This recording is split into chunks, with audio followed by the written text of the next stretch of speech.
What is going on, guys? It is Wrestlelamia here, back with another video. Join us now as we look at this week's edition of Dynamite, as well as the wildest news stories and rumors you need to know, including Roman Reigns got banned, the end of an era for a big figure in WWE, a WWE star will never be champion, why did Triple H miss Raw, and much more. Be sure to subscribe and hit that notification bell for daily wrestling videos, and follow us on Facebook for exclusive lists. Also check out our new channel, Wrestlelamia Shorts. Now, as always, we won't recap the matches, but just look at the good, the bad, and the downright ugly. As always, we start off with the good is number 1, Chris Jericho's crisis. And what's going on with Chris Jericho? The Ocho confessed to his fellow Canadians that he's been on a bit of a losing streak of late and he's confused about his future. Is Jericho turning babyface, playing with the audience, or headed in some other direction? AEW added to the mystery by having Don Callis offer Jericho a spot in his group. Although Chris pointed out he creates factions rather than joining them, he didn't rule out joining Callis, a situation that not only has fans wondering what's next, but that also unsettled the members of the Jericho Appreciation Society. Number 2, AEW capitalizing on Blind Eliminator Tournament. AEW's Blind Eliminator Tournament isn't a smash success, but it's good to see AEW using the random pairing of wrestlers into teams to create tension, such as enemies Swerve Strickland and Keith Lee being forced into a team and creating potential dream teams such as MJF and Adam Cole. The idea of randomly chosen wrestlers eventually earning an AEW World Tag Team Championship shot is intriguing and a clever way to create a new team or even a new feud. Number 3, the Dark Order's heel turn continues. The Dark Order's apparent return to villainy continued after the main event, when the group stopped Adam Page from clobbering Claudio Castagnoli with a chair. While this segment doesn't mean the group is allying with the Blackpool Combat Club, it's another sign the group's friendship with Adam Page is totally over. Number 4, Eddie Kingston intrigue. Eddie Kingston can't stand the Blackpool Combat Club's Claudio Castagnoli, but he's still besties with the group's Jon Moxley, so what does this mean when Kingston teams with the Elite against the BCC at Blood and Guts? Will Eddie turn on the Elite or renew his past feud with Mox? Questions like this are what drives storylines and keeps fans tuned in, so hopefully AEW will book an exciting and satisfying resolution. Number 5, AEW using Dynamite to hype Rampage. Kudos to AEW for using Dynamite to hype its other 2 shows and hopefully bring in some of Dynamite's audience to the promotion's other 2 shows. With Collision's ratings dropping every week, AEW needs to stop the bleeding and convince viewers to stick around for its Saturday night show. Unpredictable but fun cake segment with Cole and MJF. Alastair's birthday celebration was predictable but fun, and a reminder that it's rare that wrestling celebrations don't break down into chaos. Adam Cole turning the tables on MJF was fun and an effective way to continue the build for their eventual rematch. By the way, what was with that birthday cake? It looked more like a birthday cupcake. If you're gonna do a cake angle, you need a full-size whopper of a cake, preferably a big sheet one. That would have definitely got more messier. But that was the good. What about the bad? Is number 1, Acclaim vs Blade and Bollywood Boys kinda belongs on Rampage. Now, we have nothing against the Bollywood Boys or Blade, but this trios match belonged on Rampage. The only highlight was Max Caster's rap. Number 2, Outcast storyline continues to drag. The Outcast never-ending series of matches with Britt Baker needs to end, especially as long as Baker is out there alone battling the numbers game. Although it's good AEW is making room for a new Women's Heart Cup winner, this match epitomizes AEW's inability to produce compelling storylines for its women's division. AEW finally has a core of strong female performers, but their booking of them is absolutely awful. Number 3, a meh main event. Wheeler Yuta vs Kenny Omega's main event was meh, and while Yuta is a member of the Blackpool Combat Club, there was no doubt who was walking out of this one with their arm raised in victory. AEW used this to build up the upcoming Blood and Guts match, which is fine, but the bout didn't belong in the main event. Unfortunately, the rest of the card was so average that this was the best bout that they could showcase. Now, there was nothing ugly, but a pretty average show. AEW has a huge roster and 3 shows to book its talent across. The promotion needs to up its game due to the fierce competition from the WWE. What do you guys think of Dynamite last night? Let us know in the comments down below. Now, let's head into the news.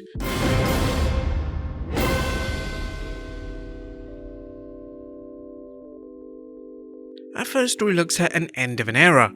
Atop in today's news is the end of an era in WWE as one of the company's most influential figures will be stepping away soon. It's not a wrestler or backstage executive, but it's none other than longtime WWE attorney Jerry McDevitt, who served as counsel for the WWE and Vince McMahon since 1987. WrestleNomics is reporting that the 73-year-old legal ace will be stepping down soon. McDevitt, who helped the WWE and Vince McMahon through some of its toughest legal battles, including federal government's criminal prosecution of McMahon, issued a statement, an excerpt which follows. As you may know, since early 2022, I've been working towards retirement. I'd hoped that the court would again dismiss MLW's lawsuit as it did the first time. When it did not and it became obvious that the case would run into at least 2025 in all probability, I advised my client that it would be wrapping things up by the end of the year, and that it would make sense for them to secure counsel who can go the distance on the case now that discovery will be starting. There is also the chance I might be a witness given the allegations. I'll be 74 this January and it seems like the right time to make necessary transitions. The law firm of Will be taking over in defending the WWE against MLW, and MLW tweeted, MLW just won its first retirement match. McDevitt thanked Mr. McMahon and the WWE for his time working with them. It's been a great 36-year run with a great company and Vince McMahon, and I'm proud of all that we accomplished during this time. I will continue to help them any way I can. Next up, WWE star will never be champion? Is LA Knight winning the United States Championship? A recent angle at a UK live event where Knight laid out US champion Austin Theory, then posed with the title, has fueled discussion that Knight could be the next US champion, but some recent comments from Triple H suggest LA isn't winning any championship in the near future. Dave Meltzer elaborated on why Damian Priest rather than LA Knight won the Money in the Bank briefcase, arguing the WWE doesn't see Knight winning a title anytime soon. Fans think that they're never getting it, but that isn't the case here. It's like if we give him the briefcase, he's getting a title shot. But when are we putting a title on him? And the answer is never. It's probably not a good thing to give it to him. As we suggested in our Rumors video, Knight is so over that he doesn't need a title. However, as Meltzer mused, a future win shouldn't be ruled out.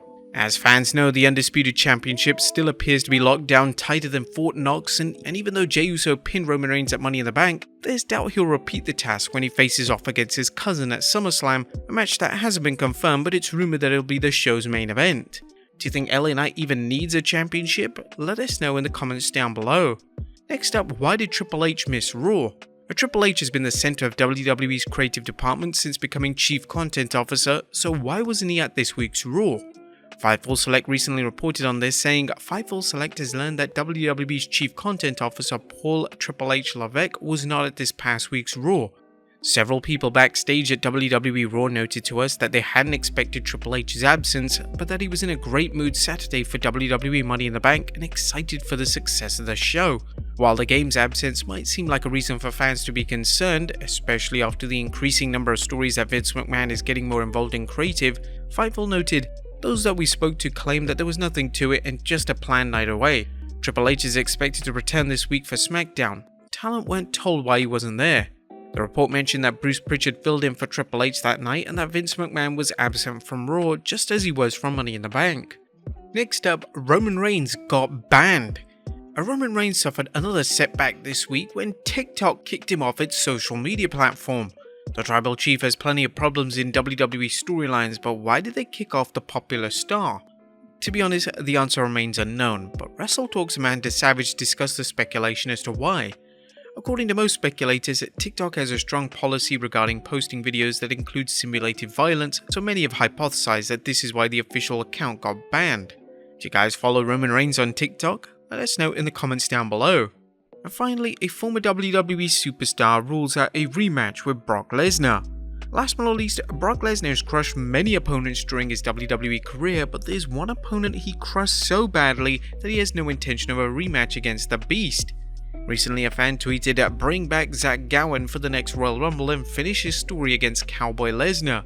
Gowen replied, "No thanks, I'm a sober 40-year-old amputee tax-paying civilian father of 4 that works as a motivational speaker. That story is finished." Who can blame Zach for staying inside his comfort zone after the shellacking he suffered from Lesnar 2 decades ago? Not only did Brock mercilessly break down Gowen's leg, Zach is an amputee in real life, but he pushed him in a wheelchair down a flight of stairs while his leg was in a cast. Pretty brutal stuff. But there you have it folks, the wildest news stories and rumors you need to know, as well as our review of Dynamite. Be sure to leave your comments down below, and I'll see you next time with some more wrestling content.